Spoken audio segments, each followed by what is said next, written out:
again, is one of the most talented rosters Penn State's had in a long time, and I'm excited to see the masterminds behind it putting them in positions to be successful. Hard-nosed Boston kid. If you see him at practice, he's talking shit every play. I love that kid a lot. So it's going to be such a unique blend between the mind of Coach K and the type of personnel we have. I think it's really going to be special. I don't remember the last time I was this excited about a Penn State offense than I am this year. Quarterback sneak right side, touchdown, Penn State!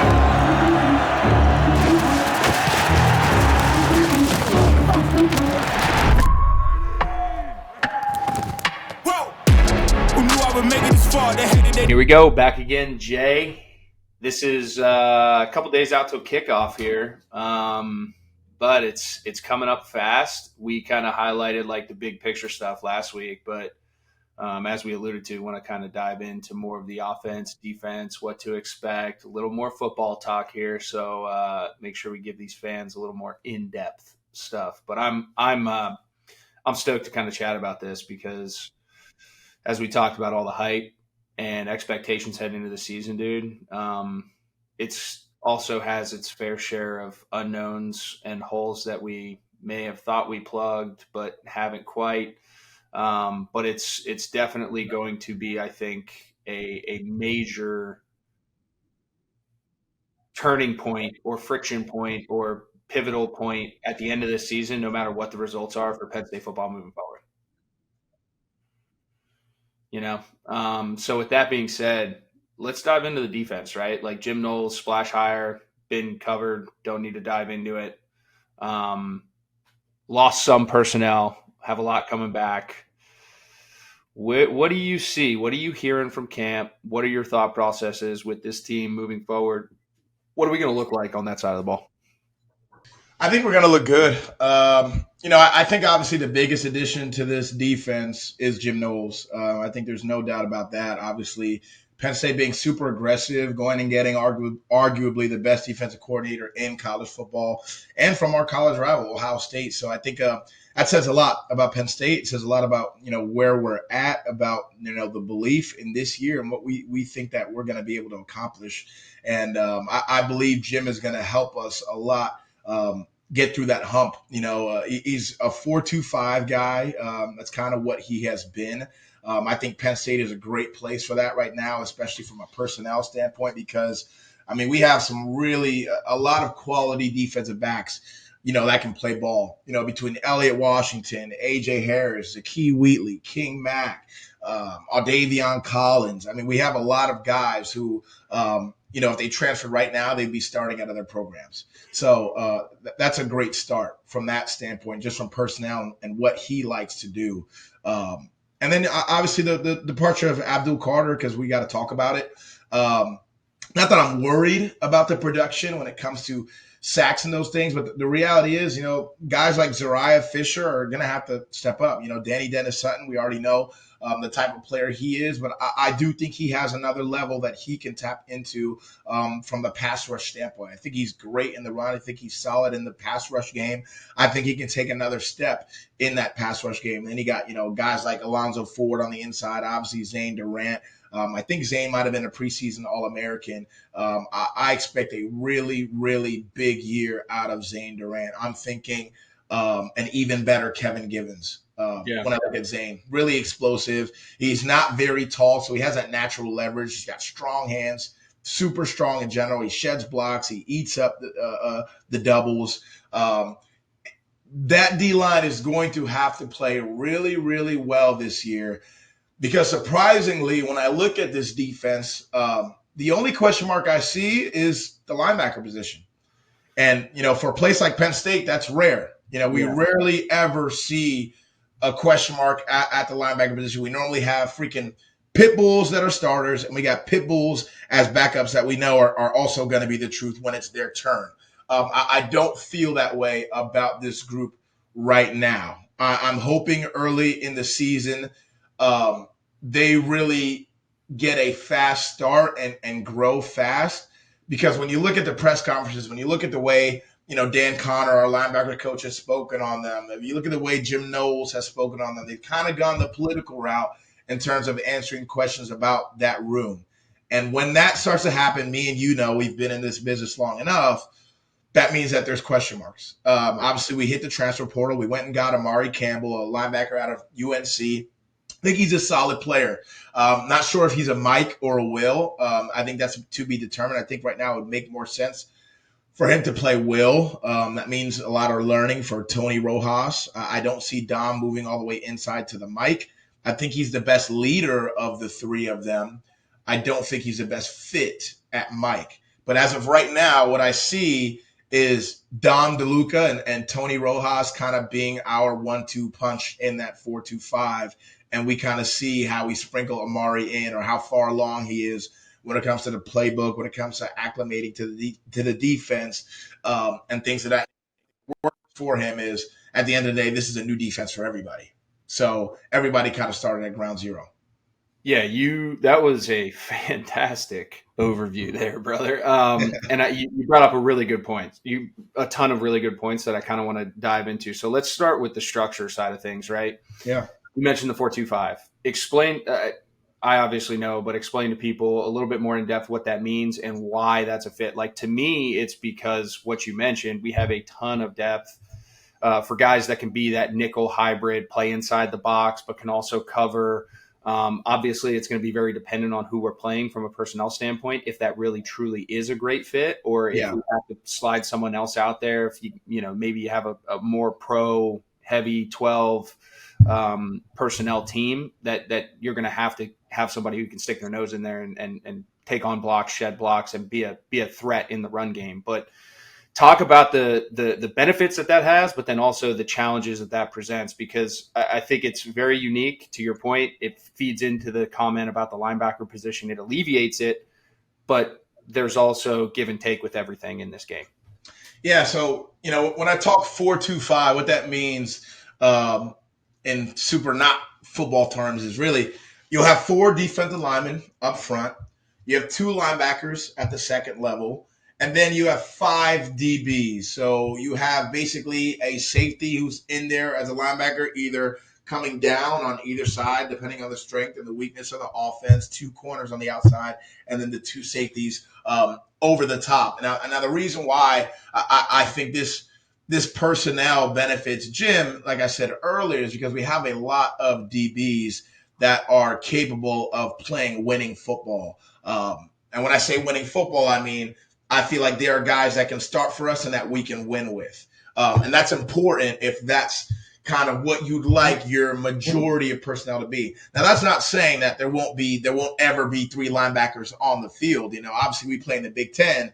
There are teams in our conference who still use fullbacks, who still use really heavy personnel. And at that point in time, I would like to assume that we'd like to have 3 linebackers out there, but we don't know for a fact. Now, this also, what can benefit a 4-2-5 is having, like you said, a safety, a guy like Zakee Wheatley, a guy like King Mack, who we feel really comfortable about being in the box, about taking on blocks, about really being great, not just in support in the run game, but being a main factor in the run game. And exactly, guys who we're going to expect to be in the run fits almost on every single play.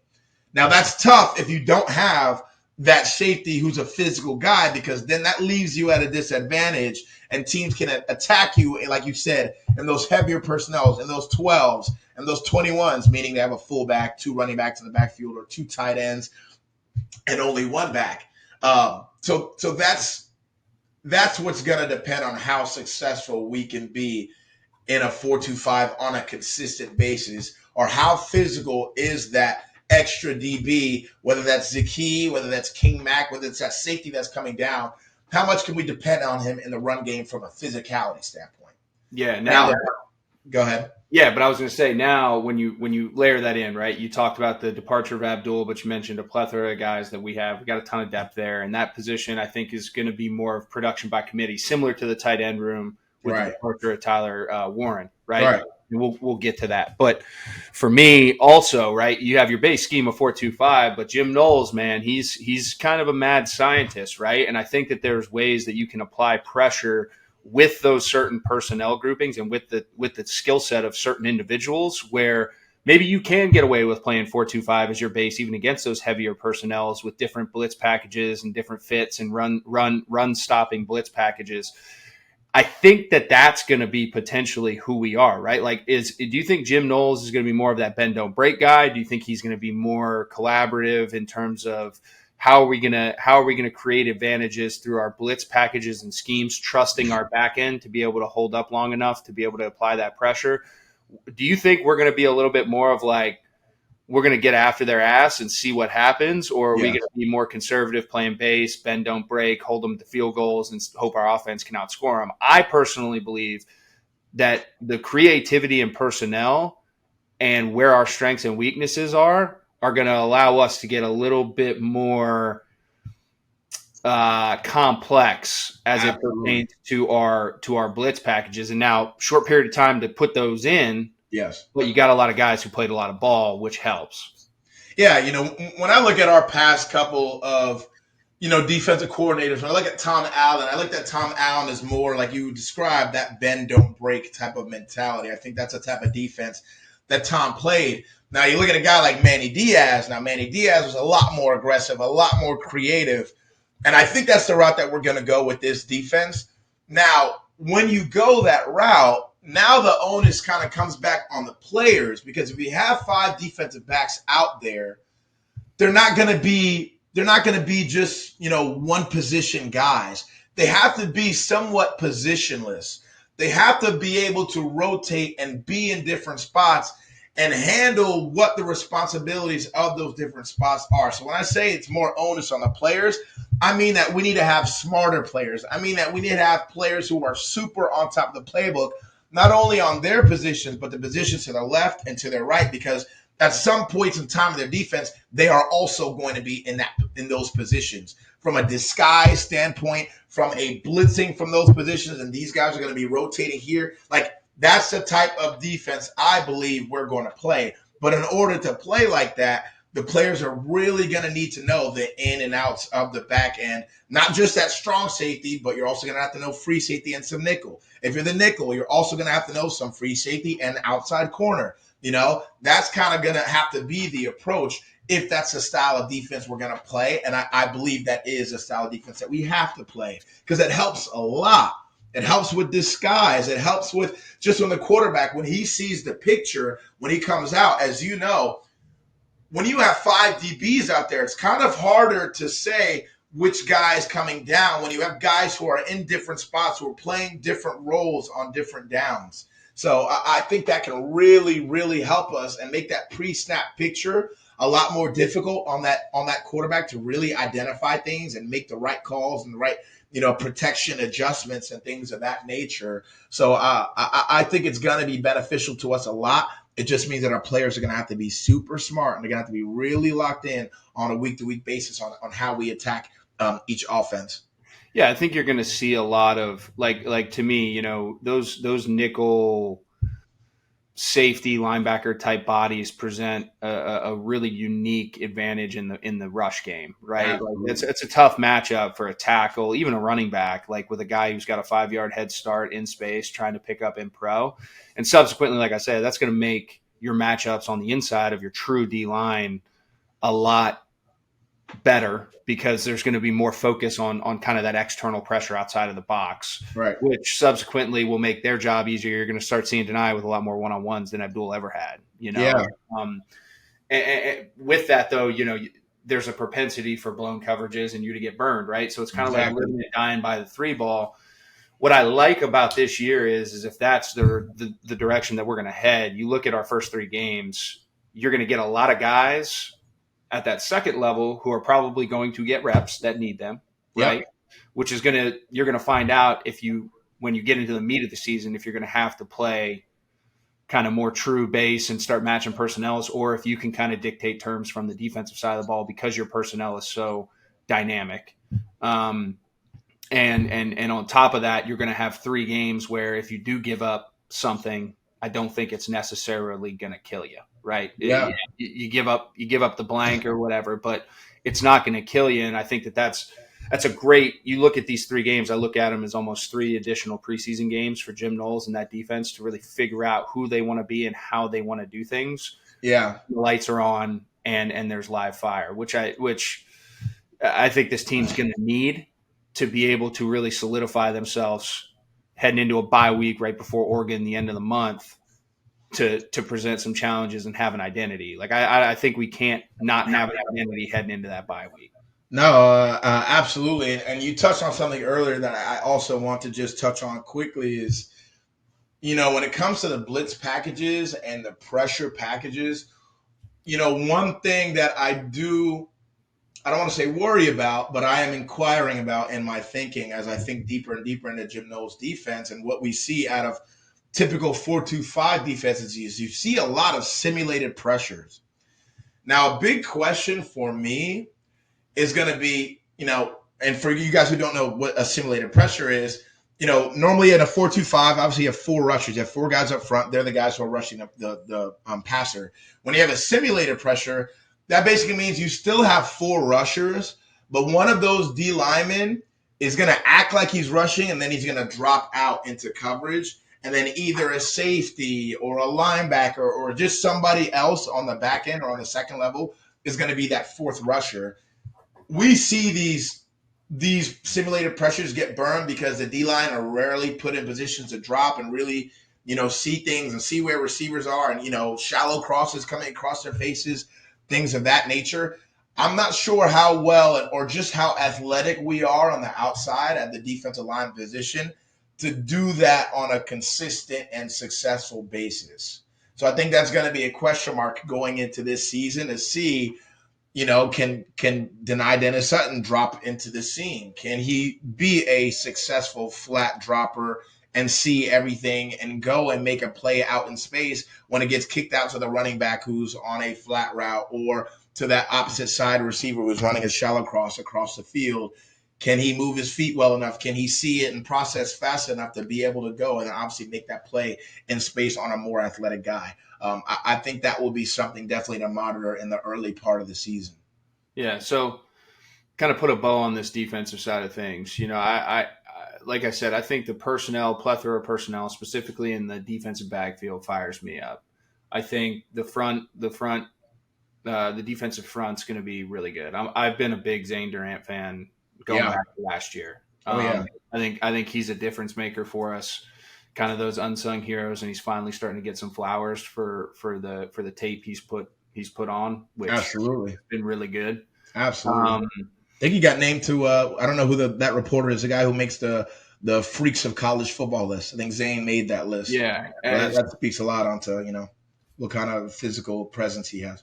As he should, you know what I mean? As he should. And, he's just done a lot of really good things for this team that you kind of have to have a football eye to watch. It didn't necessarily be a sack. It wasn't a splash play. But I really do think that this defense has a really good opportunity to be an explosive defense in the sense that they are going to make several big momentum swinging plays for us in big games if they can put this all together. And that's – I speak a lot in hypotheticals because I hate being that guy that I got to see it. Like roll the ball out and let me see it, right? And like I said, this season really the schedule really bodes well for us to be able to do that and evaluate and see where we're at pivotal points throughout the season. So I'm fired up to get up there here in a few days and stand on the sidelines and watch this thing because, this again is one of the most talented rosters Penn State's had in a long time. And I'm excited to see the masterminds behind it, putting them in positions to be successful.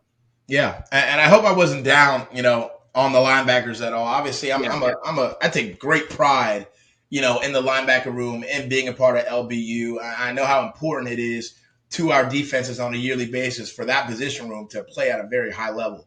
And I think they have what it takes to do that. We've seen Don DeLuca make a ton of splash plays.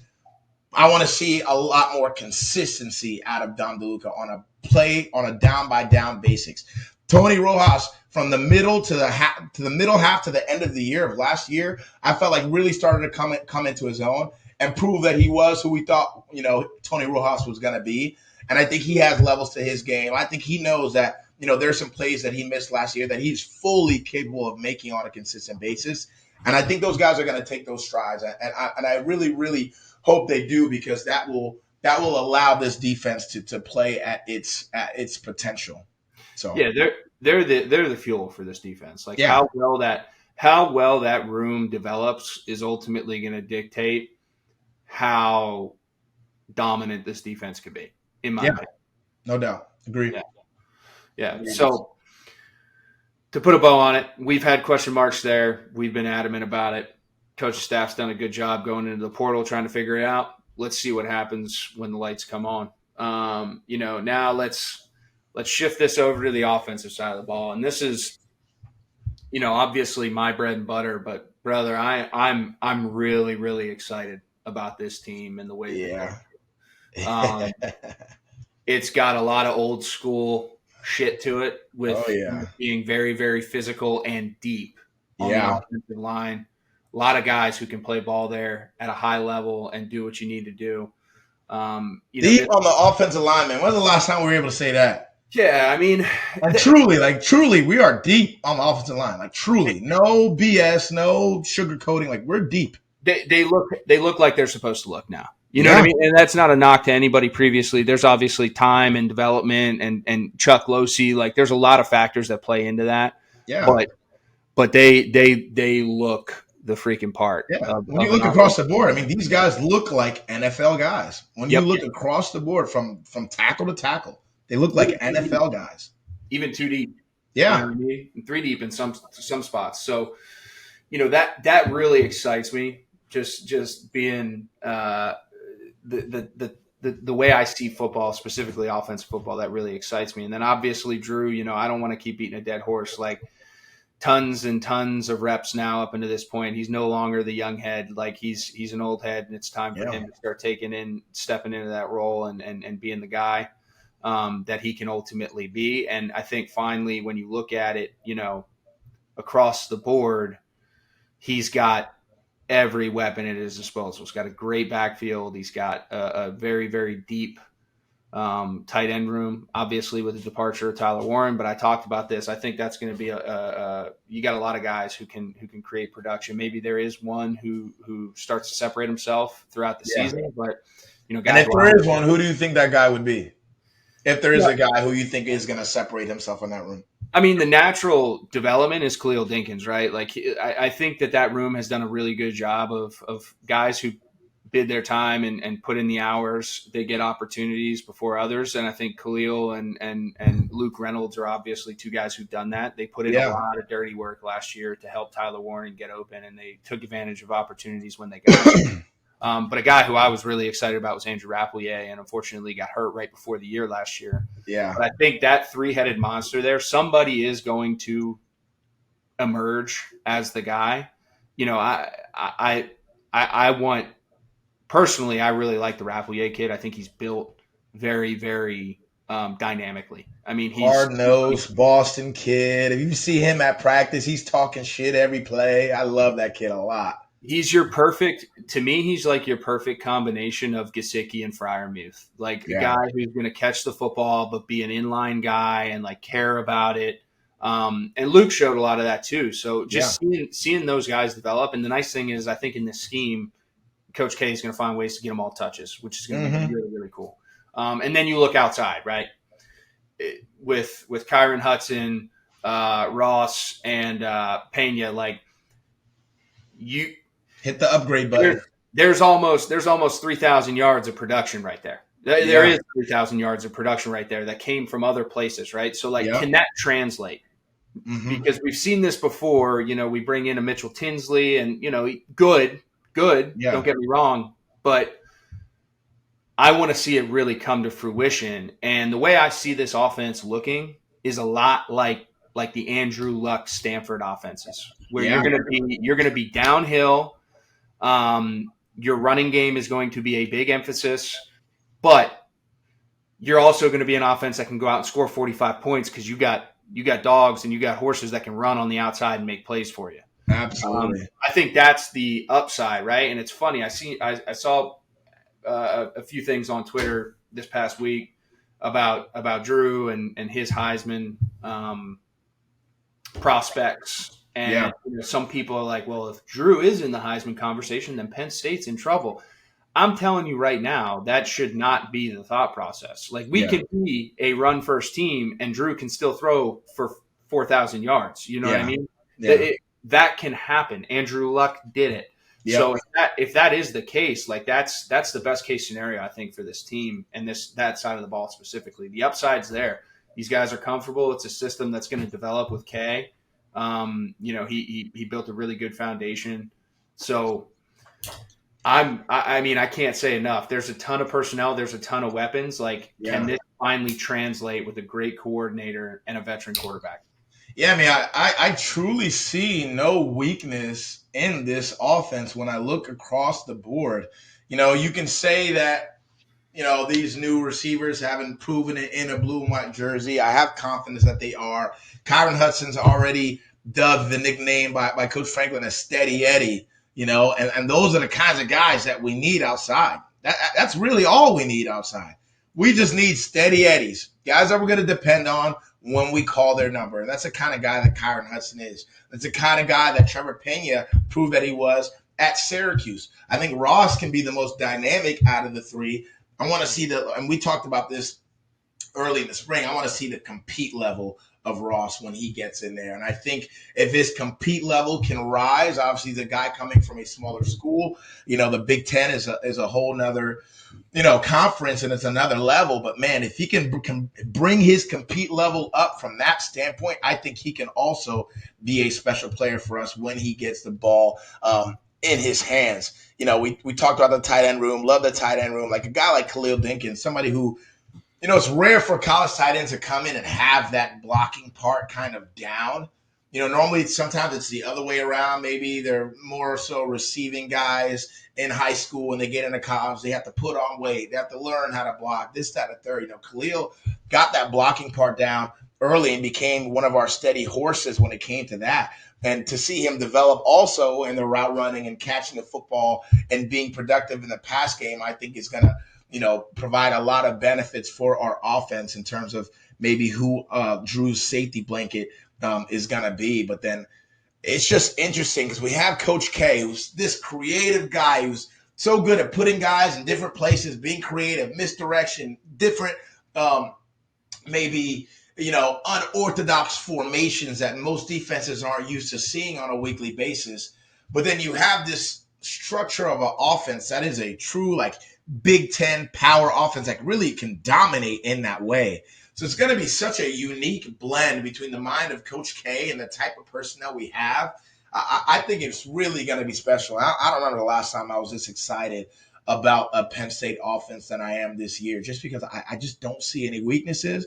There's so many different directions that we can go, and in which I believe we can be successful in all of them, Yeah, and sometimes that's even the hardest part, right? Is when you can be a jack of all trades but a master of none. And that's why I really do still think that this offense is going to start with the running game. Like, it is going to start with Nick and Katron and some of those other young guys that have gotten some reps late in the year last year and being able to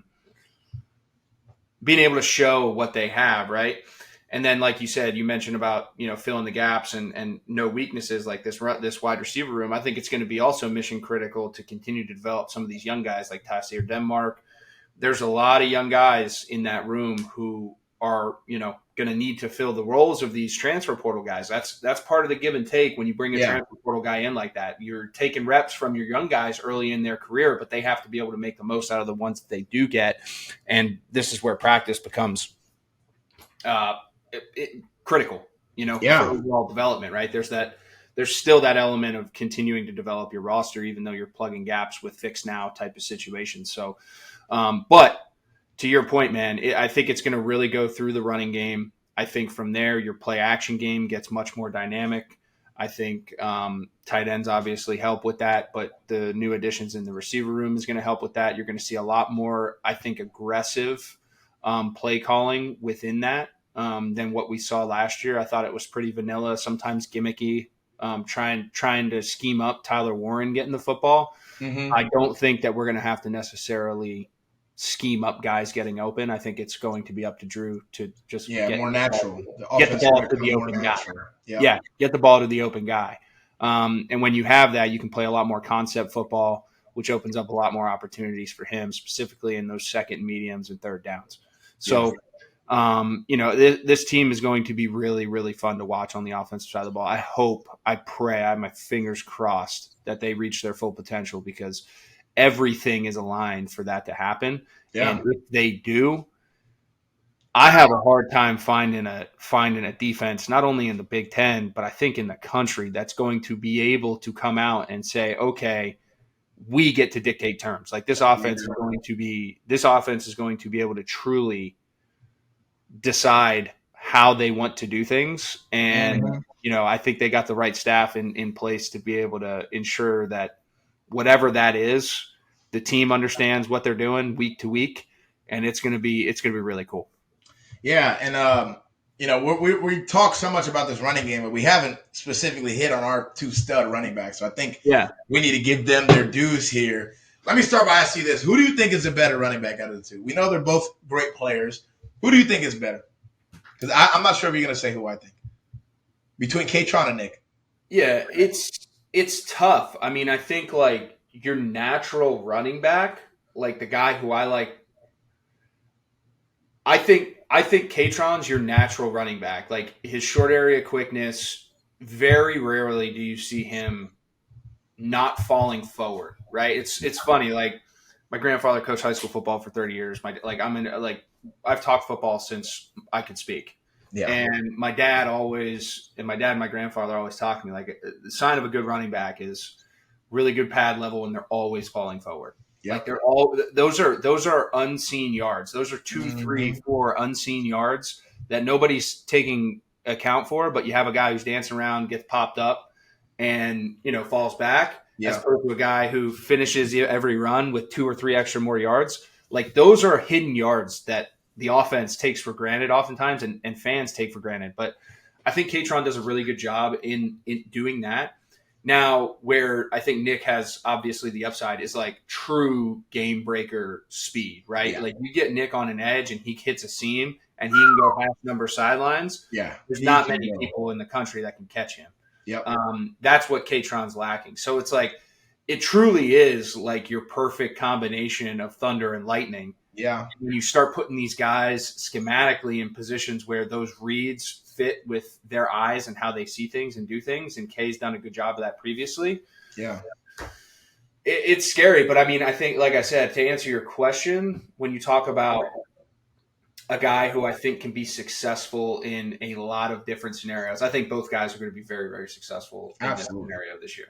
With that offensive line, with the schemes, with the weapons you have outside, the threats, they're going to have a lot of advantageous opportunities where they're not going to be running into free hitters at the line of scrimmage. They're going to be running into free hitters at the second level, which, as you know. Yeah. I mean, you look at this offensive line, left tackle, Drew Shelton, senior. Left guard, Ione, redshirt junior. Center, Nick Dawkins, senior. Right guard, Cooper Cousins, sophomore. Right tackle, Nolan Rucci, another redshirt senior. So, I mean, this is a old offensive line who's played snaps, who's been together for a while. It's got chemistry outside of really Cooper Cousins, who's the only young guy who might be the meanest guy on that line. Man, I've been talking about Cooper Cousins since he was a senior in high school and saying, man, when he gets a chance to start for this football team, everybody watch the hell out. I love super talented. Yeah, I love his mentality. He's got crazy bend. He's a guy who's going to play for, if knock on wood, stay healthy. He's going to play for a long time. Yeah, no doubt about it. So, when you got an offensive line like that, it really provides no excuses for guys like, K-Tron and Nick, who are also so talented. But I also believe that K-Tron is a more natural running back. Because when I look at the running back position, I look at which guys are successful at the college level and then which guys are successful at the NFL level and why did it not translate if they're not successful at the NFL level. And for me, it's about guys who can make other guys miss. It's about guys who are really good at operating in tight spaces because as you know, on the NFL level, that hole's like this and you got to make it work. There are going to be guys in the backfield sometimes. You got to make jump cuts.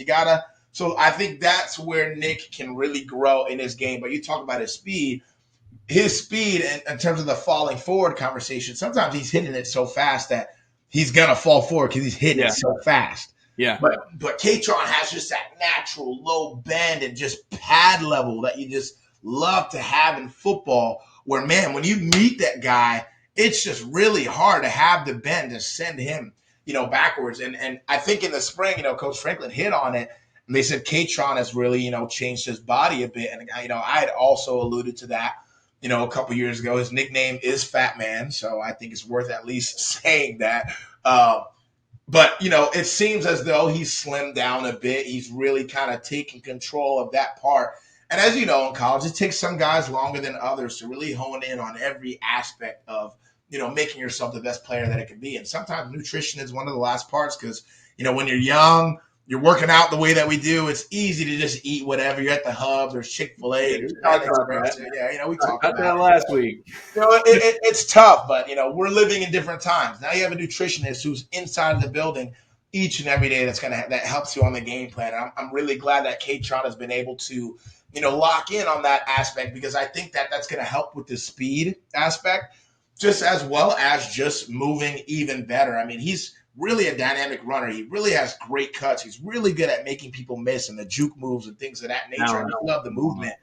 I just think that aspect of his game, which is really off the field, is really going to translate a lot for him specifically. So I'm excited to see what that new K-Tron Allen form looks like. Yeah, and I mean, bro, like I think every roster would kill to have either one of those guys. Yeah.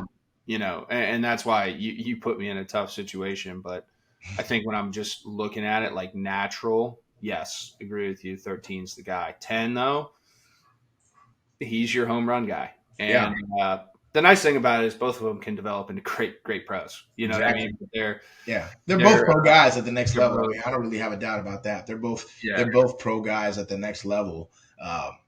Nick just needs to work a little bit, is in space moves and being able to make guys miss one-on-one outside of just outrunning guys. Yeah. Because in the league, everybody's fast. Everyone's fast. You're not gonna just be able to outrun everybody like your Jahmyr Gibbs, for example. That's like a whole other level of speed. But I think Nick's going to be able to make an impact too in the pass game for us. Like you see that with him in the past, like he's been a threat in that area. And I think it's just going to become more of a focal point with all of the other weapons there. He's going to get a lot more advantageous matchups against linebackers and safeties. And, again, going back to our conversation about our defense and like dictating terms, like we can be in 12 personnel and be as explosive as anybody that's in 11 or 10 personnel in the country. You know what I mean? From our personnel standpoint in our tight end room and also outside. So what does the defense do? You know what I mean? If they play base, all of a sudden you bump Nick out and you go to empty, linebackers got to go cover him. Yeah. You know what I mean? And that's I'm taking that or a safety, or like I'm taking that matchup 10 times out of 10. And then if you put a safety on him, then you got a linebacker covering Luke Reynolds, Andrew Rappelier, or Khalil Dinkins, which I'm taking that matchup all day. You know what I mean? Exactly. So it's like you're damned if you do, you're damned if you don't. And that's a really good position to be in. So overall, bro, like the offensive side of the ball is like they are going to decide everything, right? The defense can develop, but I don't think that if the defense is the number one defense in the country or if they're the last ranked defense in the country, I don't think it's going to necessarily matter with what this offense can do in terms of dictating terms and who they're playing and when they're playing them and being able to go out and win games. I think you feel really good about being able to score 30 plus points a game with this offense. And, realistically, just roll a defense out there and anything they do on top of that's icing on the cake. Yeah. There's no doubt about it. I think it's also worth it to highlight who the captains of this team are as well. I almost forgot about it, but it just crossed my mind. I think we should definitely recognize, those guys, Coach Franklin, all of us really, we view that as being one of the greatest honors you can have as a Penn State football player, man, and the way we do it in our building is, it's not just the players who vote, but it's really everybody in the building. The players vote, the coaches vote. Everyone votes on this. And, to be recognized as your peer, as a guy who goes about his business the right way, as a guy that, young men are willing to follow, that they feel like you do things the right way and you lead by example and you're a guy that they're going to be able to count on each and every situation with your back against the wall, just in every situation, I think is a big deal. So I just want to name those guys. Drew Allar, obviously, offensively, and as well as Nick Dawkins, our center. Dom DeLuca on defense was named captain, as well as Zane Durant. And then on special teams, our long snapper actually, Tyler Jazansky, was named a captain as well. So, those are the 5 guys who are going to be leading us into war each and every Saturday. So kind of just wanted to take a moment to, to highlight those guys, because that is a very, very special honor. Like I said, to be voted as your peers to lead the program. You walk around campus, it is a extremely amazing honor to walk around campus knowing that you are a Penn State football captain, and really everyone on campus recognizes you that way. So just puts that much more pressure on you. I trust those guys, man. It's a great, great group of dudes. Great group, bro. Being a 2-time captain up there, greatest honor of my life up in my football career. Was everything that I anticipated it to be. Like you said, greatest honor, and that's a great call out, dude. Yeah, happy for those guys. Welcome to the club. It's a special group of guys. So they definitely earned it. So we got a little nitty gritty. We dove into it. We dove into some personnel, what we like, what we don't like. Let's kind of wrap this thing up. Big Ten outlook, bro. We've talked about two games on our schedule up until this point that are big games. Who's your dark horse in the Big Ten? There's obviously a handful of teams. We got the reigning national champs. Michigan's trying to come back into the fold after having won it themselves a few years ago. What's your dark horse program? Watch out, because I got one circled that I think has the right combination to be dangerous. I want to go with Indiana. And the reason why I say Indiana, obviously, they went undefeated for quite some time last year, really worked themselves. I think at one point they're in the top 15 of last year's AP poll. But I think that there was still, although they were winning a ton of games, they weren't losing. I do still think that there was a lack of respect for that program and what they accomplished last year. And I think we both know what that can feel like heading into that next season and what it feels like to kind of carry that chip on your shoulder. And I really love the head coach. I really love his mentality, because it's been quite some time since we had an Indiana head coach that really came – I don't want to say he's not humble, but he comes with a certain level of arrogance that I think you need to have at Indiana to be successful. And I think that's what makes this team, their makeup, their DNA a little bit different, is they come with a level of, man, we freaking belong. We're going to freaking show you, It's not this humble route of, we got to do things all the right ways and, maybe we struggle at recruiting, but we got the right type of guys and this, that, and third. It's like, no, we're freaking good. We're about to show you, And we haven't really seen that out of Indiana in some time. And that's why I think Indiana's the dark horse coming into this year. Obviously, he still has a lot of those JMU players that he was successful with when he was at James Madison that are, returning, as well as, a pretty solid recruiting class that they were able to put together. So I'm going to go with Indiana.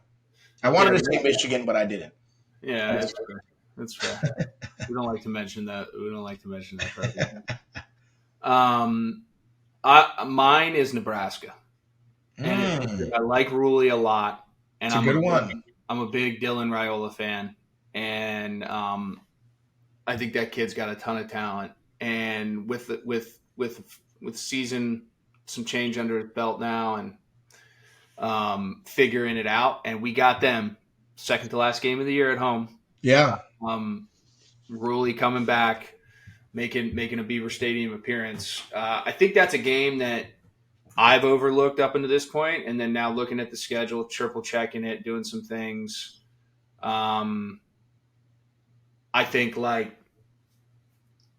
think Nebraska has a chance. They've been close. They were close with Frost. They had a really good roster. That's true. Lost a lot of games by whatever. Really came in same type of thing. Shooting themselves in the foot late in games and just self-inflicted wounds that have resulted in losses in tight football games. And I think when you look at Ruley, at least at the college level, he's been able to develop cultures, and they've just been kind of quiet out there. And I haven't heard a lot.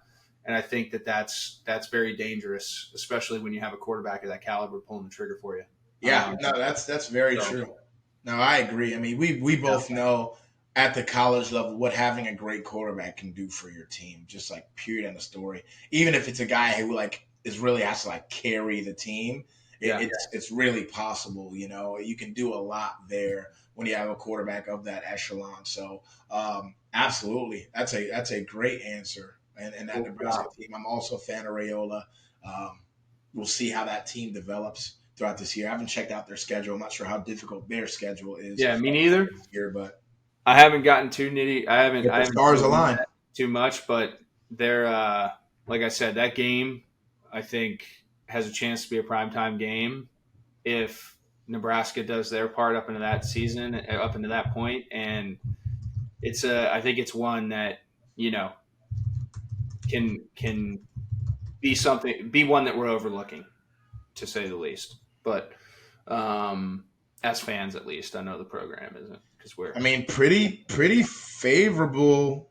Pretty favorable schedule for Nebraska. The big games are going to be Michigan. I think Michigan State's actually going to be solid this year, and then they got. And then they got us.